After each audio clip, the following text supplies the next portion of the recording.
Hey guys, I'm Stephanie, and this is Steph's Stove, and today we're making my mom's recipe for a fresh strawberry pie.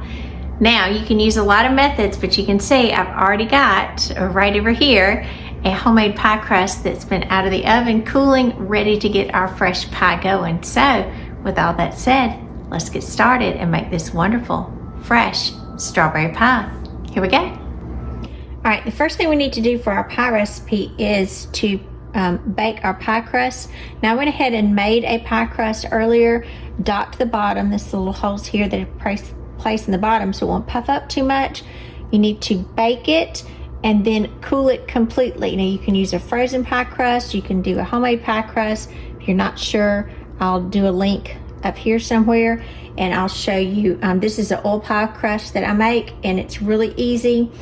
And this is the one that I prefer. So I went ahead and baked this and it is completely cool now. So I'm gonna set that back to the side. And now we have to make the glaze. So for the glaze, I'm gonna get a medium saucepan. This is 1 cup of granulated sugar.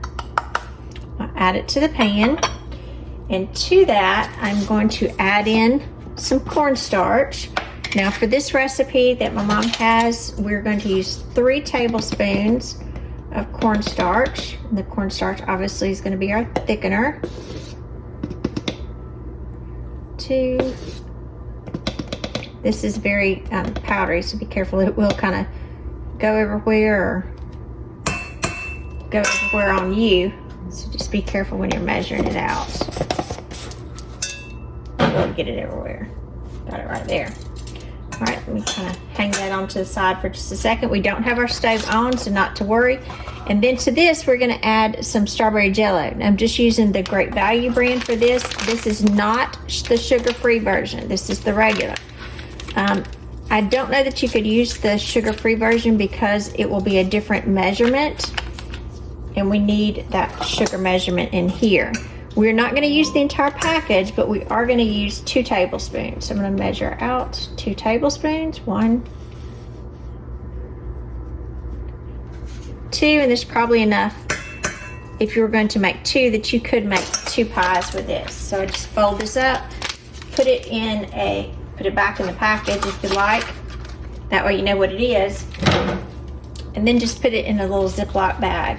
And that way you can make you another pie the next day or so, because this will go rather quickly. You'll see how easy it is and you'll be like, wow, I can have another one of those, and you probably will. All right, so let me just kind of blend this again. Again, my stove is not on at this point, so I'm gonna kind of blend these ingredients together. Make sure they're well combined. I'm going to turn my stove on medium high and add 1 cup of water. See already that pretty red color coming out of there.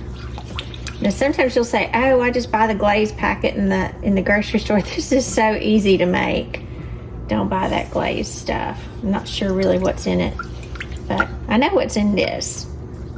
And it's so easy and comes together really quickly. We're gonna stir this together. You can whisk it together. I've just got a silicone spatula here. I'm gonna stir it together, and you're gonna continue stirring until this starts to thicken. It will take just a few minutes, so just be patient with it. I'm gonna continue stirring, and we'll be back in just a few minutes after it begins to thicken. All right, it's been about 8 minutes and you can see this is thickening nicely and it's coming to a low boil. So I'm going to turn it off and you can see it's coating the back of my spoon. Now during the process, while it's cooking, you will want to be stirring it frequently so that the Jell-O portion will not be dissolved and sticking to the bottom, but yet will stay dissolved throughout the glaze. And as you can see, it's a pretty strawberry red glaze. All right, I'm just tilting my pot up so I can get that last bit, check it. See how easy that was? No sense in buying that stuff at the store in the tube. Now, one thing that I will say, at this point we do need to take it off the heat. And it's kind of ironic. My mom and I made one of these a couple of weeks ago together. And one thing that she kind of suggested, and I thought, wow, that's a great idea. She said, you do need to wait for this to cool completely. Now, that wasn't her suggestion. This other one was. But she said, as it's cooling, obviously this is a metal pot, and I'm going to put it on a metal cooling rack here. The metal cooling rack pulls in the heat. So about every 5 minutes or so, I'm going to change out racks. So I have 2 racks here, and I'm going to take this one off and put the cooling rack under there to draw more heat out. It's a kind of a little trick Mom told me to help cool this down faster. So we're going to let this sit for about 5 minutes. We're going to change the cooling rack and then let it sit for about another 5 minutes to start cooling down. So here we go. I'm gonna let it sit. All right, as we're waiting for our glaze to cool, and we do have our cooled pie crust here, I've already washed a large clamshell. This is what I mean about a large clamshell of strawberries. Washed them, drained them, and now I've got them drying in a paper towel to take up any of the excess liquid that's in them.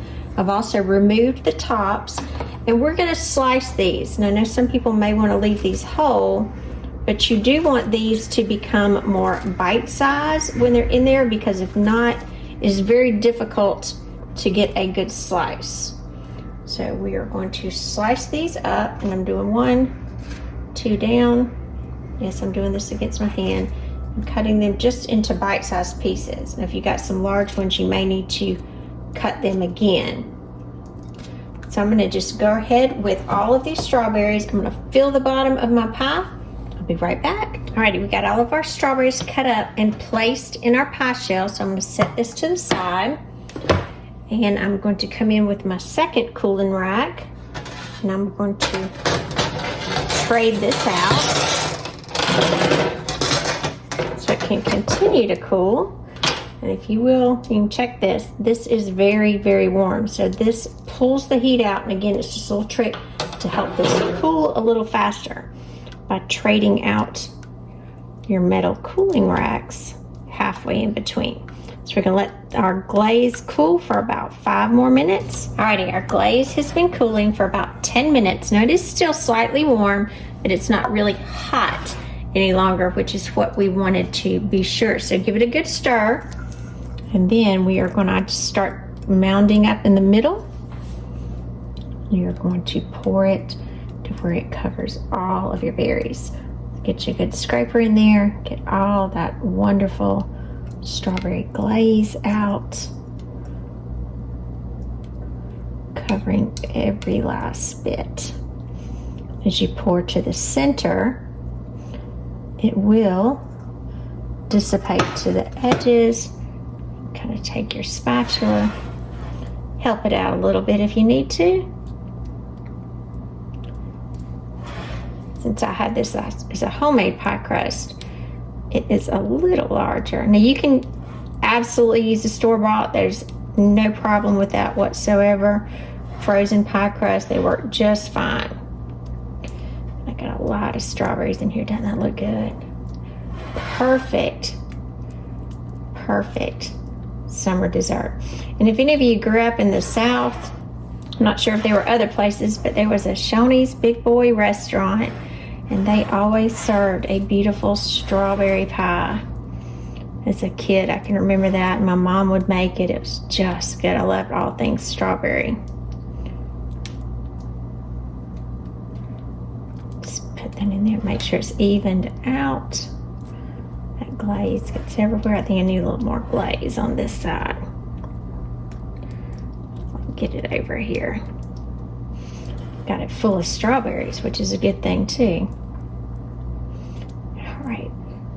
Now, we do need to put this in the refrigerator, and it does need to continue to gel and set nicely before we slice it. So we are going to pop this in the refrigerator, let it cool for about an hour or 2, and then get ready to slice and enjoy. So let's pop this in the refrigerator, and we'll be back to slice it in about an hour or 2. Alrighty, I just took the pie out of the refrigerator. It's been setting up in there for a couple of hours, and we want it to congeal nicely like that. So I'm gonna go ahead and give it a cut so we can see this beautiful, beautiful pie. And when you're cutting a pie, it's always good to go ahead and cut 2 slices instead of just one, and it helps it come out easier. So let's see if that works out well. Let's see, I'll put this up to this crust. Okay, I did this one. That other one, I think I was a little ambitious in cutting the size of it. Let's get this together. Look at that pie. If it flops and falls apart and it looks like it's going to, that's fine. I don't mind at all. I'll actually scoop out some of the rest of it. Now, it's not a perfect slice in here, but I can guarantee you that taste is out of this world. And a few minutes ago, I made me some homemade whipped cream to go over it, because what could be better than some fresh homemade whipped cream on top of that pie. And I did tear it, but it's okay. It's okay, because I'm gonna go in. That strawberries, look at that, how luscious it is.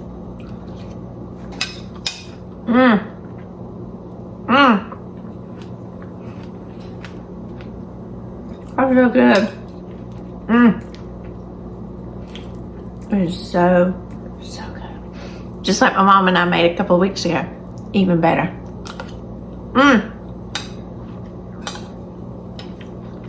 Flaky crust, bursting with strawberry flavor. And just so refreshing. So this is so easy to make, this recipe. My mom's been making it for years for us. And excuse me, if you're from, I'll finish that in just a minute. If you're from the South and you remember the Shoney's Big Boy restaurant, they always had the wonderful fresh strawberry pies. And this is kind of indicative of that. So give this recipe a try. It's so easy. Don't worry about buying that glaze from the store. Make it homemade from scratch. And if you're interested in the pie crust, I'll do a link on there to the pie crust as well. It's flaky and tender and just beautiful. So remember, I'm Stephanie. This has been Steph Stove. Give us a thumbs up. Click that subscribe button for more great content like this. And remember, Steph Stove, we're making memories one dish at a time. Thanks for watching, guys.